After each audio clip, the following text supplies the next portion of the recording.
had my awakening, and boom, it's like I laser focused in on what's next, what's my bigger purpose, how can I fulfill this mission? I know it's big and expansive, and I just followed I followed the breadcrumbs from my soul, step by step by step.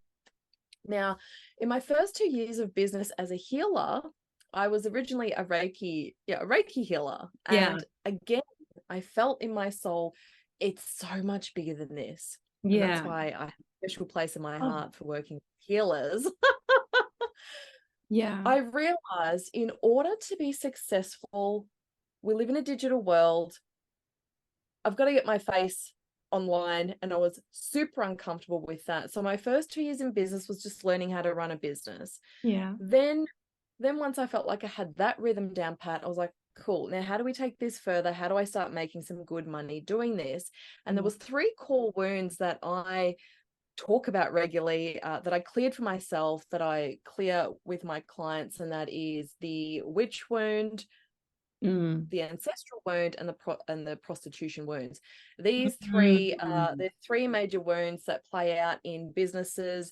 So when I witness a woman in business and she's struggling with, visibility or actually speaking her truth, okay, we've got a witch wound going on here. Let's go back. Let's go to the root cause and clear this. I don't like sitting on my own pain. I don't like sitting on blocks. I'm very proactive and solution orientated, which is why I love to lead other women into that, those higher realms of possibility and infinite possibility, because it's all possible.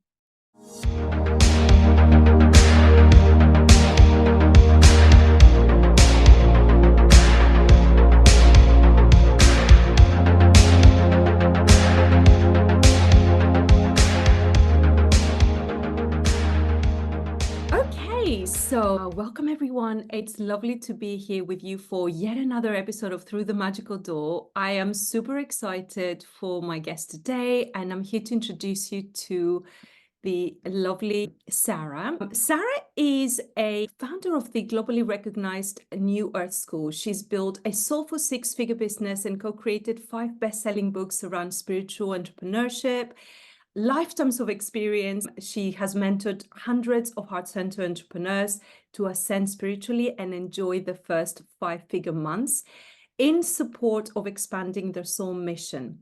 When she's not running her business and her company, you can find her reading, researching all things mystical, or cuddling up to her cats. Don't we all?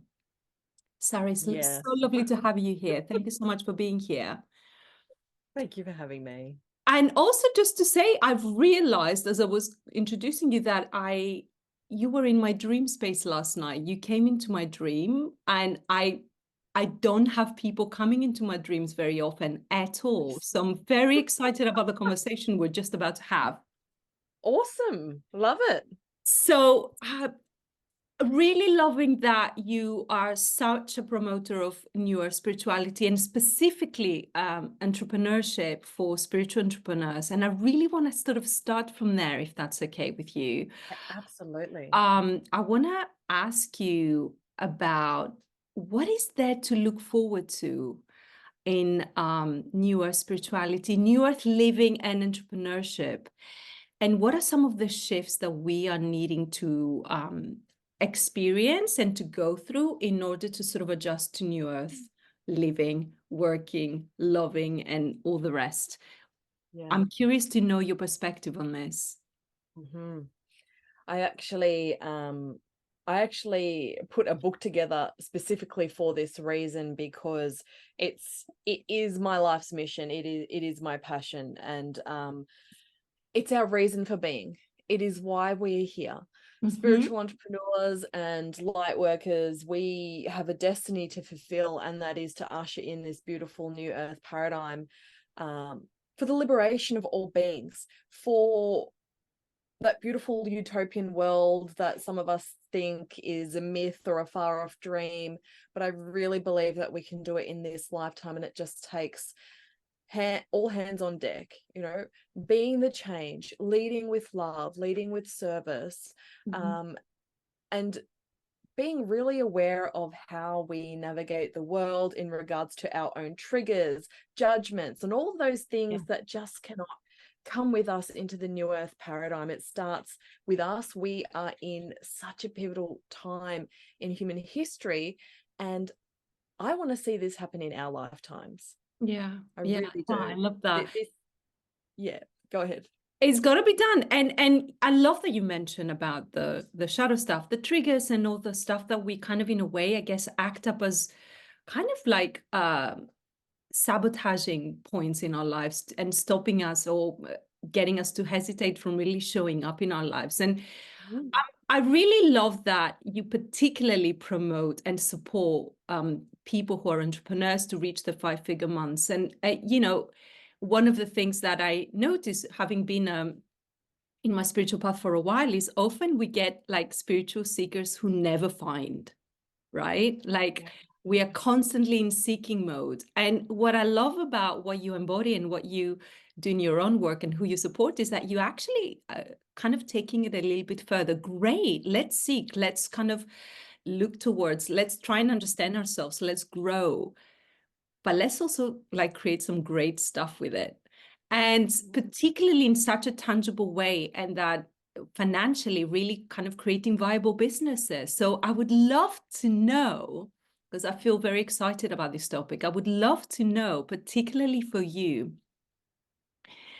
what were some of your personal turning points in your life that really kind of allowed you to make that big shift to actually make your business of supporting people with your spiritual gifts a viable thing, not just a viable thing though, but a successful thing. And really now you're there helping other people thrive as well. So I'd love to know, because this is such a point of struggle for so many, especially spiritual folks, the whole thing about grounding themselves in the world and really kind of just being able to make money through our gifts. So I'm super curious about your personal journey, and what do you feel, what do we need to navigate there to make this more of a viable thing? Oh, love this question. Love this whole concept. For me, like so many other souls living at this time, my big shift, my big turning point was coming to the end of a very long addiction with drugs and alcohol. It was my dark night journey that I feel like I had my whole life till I was nearly 30 years old.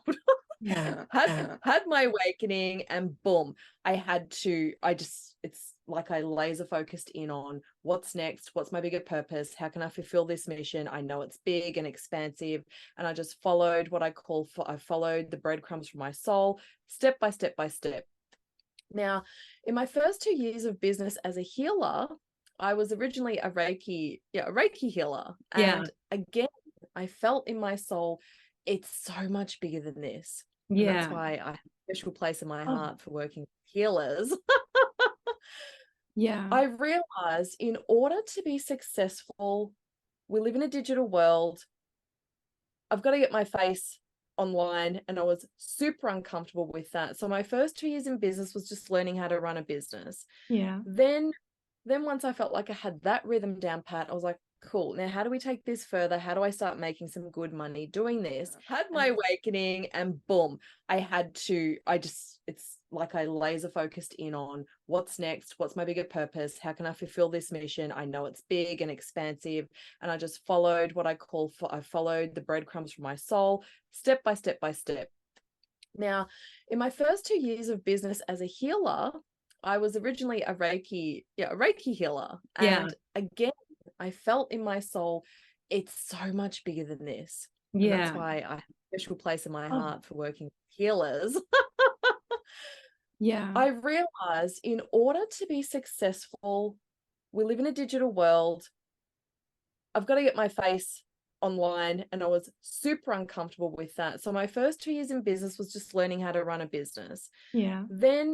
Then once I felt like I had that rhythm down pat, I was like, cool, now how do we take this further? How do I start making some good money doing this? And there was 3 core wounds that I talk about regularly, that I cleared for myself, that I clear with my clients, and that is the witch wound, the ancestral wound, and the prostitution wounds. These 3 they're 3 major wounds that play out in businesses So when I witness a woman in business and she's struggling with, visibility or actually speaking her truth, okay, we've got a witch wound going on here. Let's go back. Let's go to the root cause and clear this. I don't like sitting on my own pain. I don't like sitting on blocks. I'm very proactive and solution orientated, which is why I love to lead other women into that, those higher realms of possibility and infinite possibility, because it's all possible. Absolutely, absolutely. And I love that you talked about the wounds, because I work very specifically with the witch wound and a lot of the abandonment wounds and stuff, but I've not really known much about the prostitution wound. So that's a very interesting one. And I love that you kind of also making, you've said something that felt very key there about there was so much more, and I feel we could have a whole podcast just on that. And Absolutely. just thinking about all the men and women in the collective right now, listening, as well as those who are sort of experiencing themselves in the world from a place where they feel that there's a lot more, but they don't sort of like respond to that call. Right. And I kind of feel like I haven't formulated fully a question here, but I feel there's something there that feels really important to kind of like, because there's so many people who feel that. And I have a thing around this. A lot of my work is around kind of also kind of creating a container to receive, right? And what do you think was different for you that made you kind of want to respond, take the call? And why do you feel some people will do it and others won't? Because I would love to see if we can help people there, give a little nugget where they feel like, yeah, actually, maybe I'm creating too much of a thing there and I could do something about it as opposed to no. I'm curious to know, what was it for you? Why did you not like kind of sit with what you had on and just decided to do something and go for more? Yeah, there's so much in this, but basically for me there was no other option. This is a mission I came to fulfill, and I will have no other way, and I will do what it takes to fulfill that mission. So some of this could be I don't want personality, just what their constitution is. Are they willing to just keep going even when it feels hard? Some people think they are sharing their mission and fulfilling their purpose because they're sharing quotes online and pictures and things. And I don't say this to shame anyone. I say this to shed a light on why there is resistance to sales and marketing, because there is a way that we can run our business that feels good and aligned, but so many of us are watching certain people online thinking there's only one way that's going to work, and that feels exhausting to them, and they don't believe in themselves that they can. I made my own way, I made my own way through. I just did, and that's why I love sharing. I think what you've shared is actually the perfect answer, because in a way, what you're kind of pointing to is that maybe people haven't had sort of like models of knowing how they could have something more of, right? And they feel that they have to copy something out there that maybe doesn't resonate. Because how are we going to expand into something when we don't quite know the kind of how we want to be in that space or in that new more? And it sounds to me that you kind of like, you were so determined that you were really willing to find your own way and experiment through the process. And actually, it's probably quite an integral part of the way you lead your clients and you support them from the sound of it. It is. I'm the clients that come to work with me, they know I'm not going to push a strategy on them. That is not my style, and that's not the new way either. The new way is conscious, ethical marketing. It's heart-centered businesses and living. It's showing up in service energy, and how can we be a blessing to others. 80 to 90% of the energetics within us and our business do the heavy lifting for us. It can be that easy. And I know there's a lot of people that say it can't, but I've done it myself. I've witnessed it for my clients. It really can be so easy when we allow it to be. I love that you're sharing that. I was going to be moving there with a question around this. Like, Cool. let's talk about the energetics of this, right? Because it's a big deal, that's what made a difference in my business. I'm not in my 5-figure months yet, but I love hearing from those who are, and I love kind of just seeing that being affirmed over and over again. So like, would you say the energetics then is a big part of the work that you do, and kind of strategy also comes in as well? How does that work? And your cat in the background, she's giving us some really cool shots. She's lovely. She is just so beautiful. She They is light up my gorgeous. life. Oh my, she's quite a character. She's beautiful. She is. And her name is Angel. She's very much my little Oh, angel. Angel. One of many here. I love my cats. Oh wow, lovely. So yes, I'm glad you said that, because we hear there's a lot of noise in the online space, and there's a lot of people drumming in, these are 7-8 figure coaches, no judgment here. There's a lot of spells being put out into the world, Yeah. and belief viruses that you got to do this strategy this way, or you have to clear this, or you won't be successful. It's none of it's really true, yet all of it is, if that makes sense, right? Yeah. I'm glad you Um, say that. I'm glad you say that. yeah, Yeah. good. I'm I'm glad that glad you makes say sense. that, because I think people can feel so disempowered. If I don't do this, if I don't do Uh-huh. that. One of the things I say to potential clients and to my audience is that actually, to be fair, if you really want it, you're going to make it work. And even if Absolutely. you don't have as many resources, there's so much Yeah. free resources out there. You can Uh-huh. make it work. Please don't try and bind yourself down by all the kind of stuff that's being shared out there. We're all going to do a marketing. We're all going to promote the thing that works the best for us. But at the end of the day, if you Yeah, really want it, you're going to find a way, no matter what. Um, that's right. the energetics Or is a find big, find yeah. excuses not to. Yeah. Yeah. And it's funny because one of the things that I found works for me is like, rather than kind of approaching it from a point of view of like, well, I just let the space be a space of experimentation.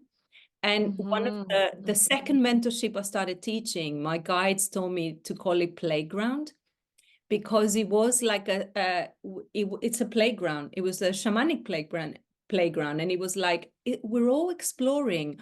And when we were kids, that was when we learned the most, when we played. At least I did. I don't know. Yeah. And it's Yeah. like we make everything so serious, and we make everything Yes. like so kind of like the structure that we put, we make it so finite. And the whole thing is like, I think that for me, one of the things that kept on opening up the doors was saying, I don't know how that's going to work. I don't know how that's going to work. And by putting it out there, I was releasing energy. I didn't know. And how is this going to work? How is this going to work? That question kept on opening doors for me. It wasn't like going into like, oh, I know this will work, or this is the way to do it, So it was through just opening up the space by just kind of like just not being sure actually, and just Yes. still stepping into the energy anyway. Yes. And that is the best energy to come at. For example, when my clients launch, I say to them, just look at it as it's a test run. It's an experiment. My first 5-figure launch, I was like, well, let's see how this is going to go. And Exactly. then every month after that, same thing, every time. And it set me up for the rest of my business. Yeah. Yeah, that's Great really energy great. there. That's really great. Yeah. Was it for you how was the journey in terms of like when you've had that breakthrough? Was it something that took you by surprise? Was it something that you felt that you had sort of like put yourself, did it kind of like feel like, oh yeah, of course it would, or was it like, oh wow, this is kind of working? I'm curious, talking about that space of Yes. experimentation, I guess. How did it feel Yeah. for you when you sort of had your initial breakthrough Yeah. financially, and then Yeah. it started kind of working out from there? Yes. Yeah. And it was a breakthrough. And I remember feeling not so much shocked, because that was the point I'd been working towards. There was more like micro breakthroughs before that. You know, Yeah. I started making some money. People were starting to notice me. And that it's happened like that. And then the January of that year, it might have been 2020, I had a $2,000 launch. The next month, 5-figure launch. Now, what happened between there and there? Well, first of all, my January launch was not aligned.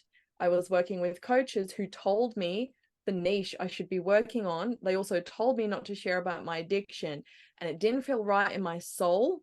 Yeah.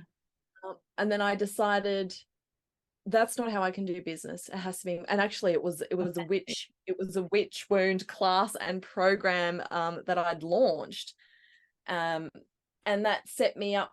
That gave me the confidence, thinking, okay, I can do this again. Now, what I want to say about that is, once you do start having the bigger breakthroughs, you know, new level, new devil, monkey mind kicks in, and it was hard. It was a hard year for me. Almost really terrified. Oh my God, what if it doesn't happen again? What if it does? But it kept Yeah. happening. I'd reached that level. I was ready to sustain those 5-figure months, have done ever since. So I know what it's like on both sides of the spectrum, So being excited and confident, yet those new doubts and insecurities come up, and that's at every level, and that still happens today. It's part of being human. I love that you shared this so much. I love that you shared about the little kind of accumulation of small breakthroughs and momentum that you build. I think that's often Yes. overlooked. We see the top of the mountain where people have reached. We don't understand what's going on underneath, what really work they've put in. That actually something about, and that's part of the questions I have for you, that actually it is accumulation, and it is like, I'm a big fan of building momentum and consistency. I love that you shared about that. I love that you talked about authenticity and being yourself, what didn't feel good for your soul. And that's a really good clue for everyone listening, right? Like, if it doesn't feel good on the soul, it doesn't matter how good the coach is, it's not for you. Trust that. And it's wonderful that you trusted that and you did what you needed to do.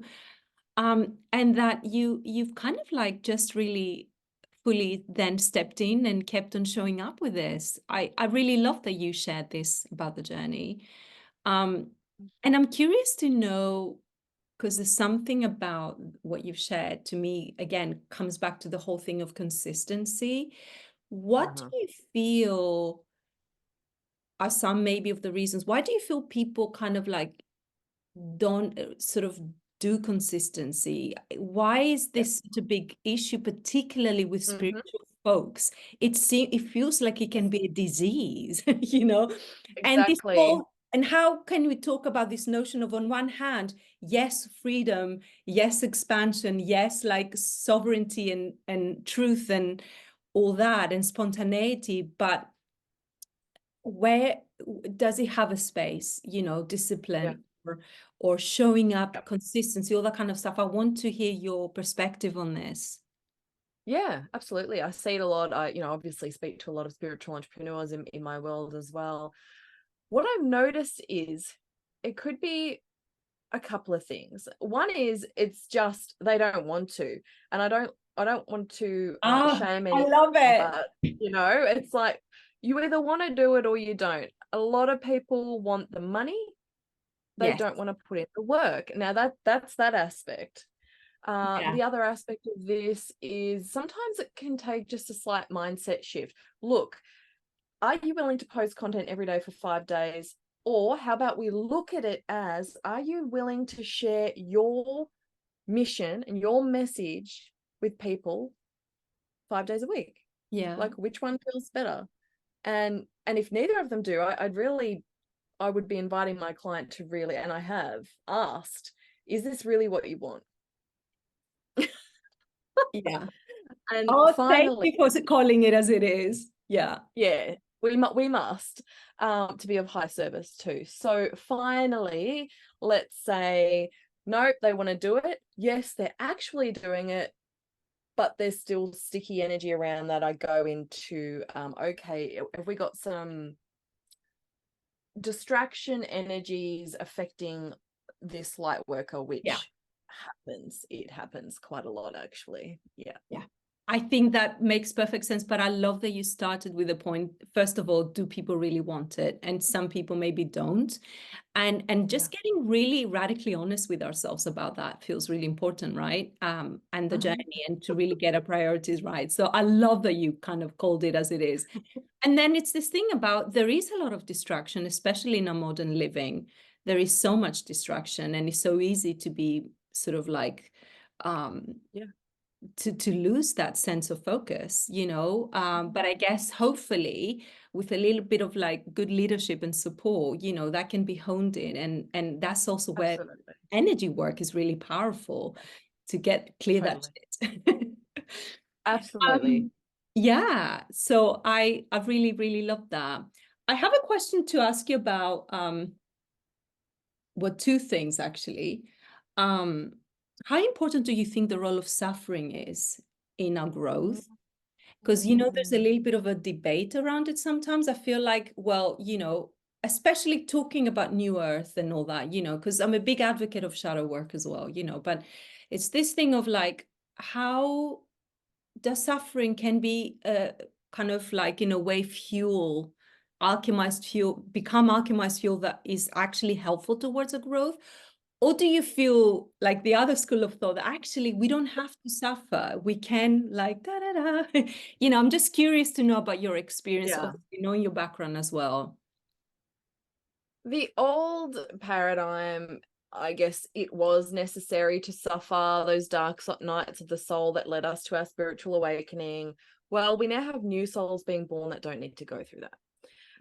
Healing that took us to, you know, better ways of living and life and all the things. We are shifting this paradigm to come into a space where that is also no longer going to be necessary. So yes, this may have served at one point for us as humans, but I truly believe that we're in the moment now where we're coming out of that, where healing can be instantaneous and miraculous, where we do not need to suffer. No, we don't need to I suffer. love that. And you know, it's kind of like, it leads to the other question about, do you feel some kind of lessons can be with the help of the higher self? Because for me, I know that some of the shit I'd be doing if I didn't have the guidance of my higher self, you know, like I'd be getting into some stuff that, you know, wouldn't be good for me. Do you feel that in synergy with a higher self that can have an effect, that that can assist that process?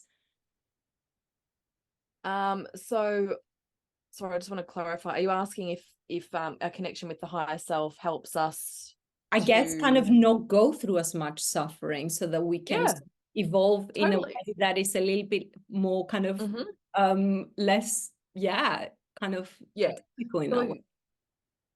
And again, that's coming back into our own power and sovereignty, which we've always had, but you know, almost giving ourselves permission to be powerful, to have those connections with all of the beings, and allowing our higher self to guide our steps. You know, I ask my higher self every morning, you know, thank you for showing me the way, the next right step, and also letting me know when things aren't a good fit for me moving forwards.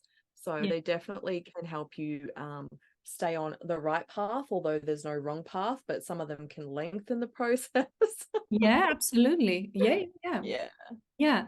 But I love what you shared, because I think the fact that we are going through such an evolution in consciousness means we can have certain levels of detour if we want to, or if not detour, kind of like in a way jump through timelines kind of a little bit faster, hopefully. And why not utilize that? Why not have that support? Why not do in one lifetime what you might have come back to do for 10? Like, especially with all the emotional clearing, spiritual past life clearing, all the kind of timelines, like past lifetimes clearings we're doing, right? Why do we repeat those? Why should we be repeating certain lessons? I really love that. So at the moment, if people wanted to connect with you, Sarah, would you share with me some of the ways they can do so? Do you have a particular mentorship? Do you do one-to-one? How do you if they wanted to know more about how you work at the moment, how do you go about it? Yes. Yeah. I'd recommend going to my website, newearthschool.com.au, because there's a few different ways you can come on. I take very limited amount of one-on-one clients, very, Mhm. very limited, so that I can give them the time and attention. I've always got some form of group program going on. At the moment, I have two. One is the Temple of Prosperity. That's to help spiritual entrepreneurs scale to 5-figure months in that beautiful sacred way, the New Earth Okay. way. Another one, it's called the Rich Aligned Woman. That's just purely energetics. We started just the other week and they're already having shifts in there. And then I also Gorgeous. have my Soul Alchemy Coach certification, which is just Wow. a lifetime access to everything, because this is a Wow. lifetime journey. Yeah, lots of things there. You can check it out on my website. And yeah, I'd love for you to connect with me. If you want to come and find me on Facebook, it's Soulful Sarah Lines. Lovely, lovely. I love this so much. And before we go, Sarah, and now actually I realized probably why you came in my dream. You talked about the turning point for you was one of the breakthroughs was around the witch wound, Mhm. doing a workshop or something. That was a workshop I also did on the witch wound 2 years ago, and that was my highest earning month. And so I feel there's a link there because Mhm. yeah. So Mhm. anyway, I love that. How I like to finish these conversations is to ask people, I've kind of added a few elements from now on, any kind of lifestyle habit or hack or kind of ritual as part of your life that feels very central to you, very kind of important, anything that supports you around growth, that's conducive to growth, that's supportive in your self-care, a second one, and a third one that feels like a creativity booster. Yes. For me, it's all encompassing, which is my morning, which sets me up for the day, which is, whatever you want to call it, ritual, meditation, connection. I take my cuppa and I sit outside, and Archangel Michael is my main guide. So I call him in Nice. first, thank him for the protection that I'm going to receive for the day. Only the highest form of light and purest love can enter my space. And then I go through and call in certain guides, staff, family, teachers, ancestors, and I thank them for showing me the way. This morning process, I add a lot in there. It's just become a part of my life now, but it sets me up for feeling centered, knowing I'm protected, receiving downloads, and then just making my way through the day intuitively. I love Yeah, that. That's beautiful. That's a really lovely way to end this. Sarah, it's been beautiful. such a pleasure to chat to you. Thank you for shining such a bright light. It's Yeah. really, I feel there was some really lovely things shared that people can take that are very practical as well. It's been a real pleasure. Thank you so much for your links. And if you feel like connecting with Sarah, please do. The links will be below this video. And thank you for coming on this chat. So thanks everyone for listening, and we will see you again in another episode soon. Lots of love. Bye. Yeah.